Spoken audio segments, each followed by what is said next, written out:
Les rencontres Africa 2016, c'est fini. Hôte d'honneur de ce rendez-vous économique majeur, Daniel Cablon-Duncan. Le Premier ministre de Côte d'Ivoire était partout et pour tout à la fois. Réunion avec plusieurs entrepreneurs français, séance de travail avec Lionel Zinsou, cofondateur d'Africa France, et avec le secrétaire d'État tunisien à l'économie numérique. Interview télévisée. Ce qui était intéressant dans cette rencontre aujourd'hui, c'est que c'est l'intérêt des PME, disons que françaises, vers à nouveau la Côte d'Ivoire. Avec la crise, un certain nombre de PME avaient quitté la Côte d'Ivoire, mais elles reviennent maintenant en force. Et je crois que c'est quelque chose de très important parce que ça crée des liens beaucoup plus sur le terrain, beaucoup plus forts. Et puis il y a un savoir-faire quand même qui est quand même connu. Et nous sommes favorables à cela. Puis, à la conférence de clôture sur le thème « L'émergence de l'Afrique », Daniel Cablon-Duncan est encore sous les feux des projecteurs.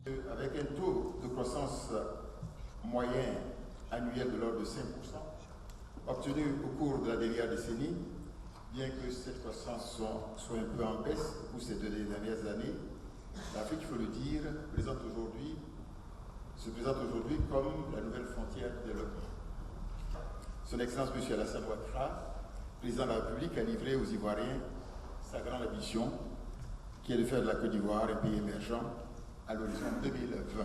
Nous ouvrons pour l'existence d'une volonté politique forte, mais qui doit traverser les générations, afin de soutenir durablement le cheminement vers l'émergence.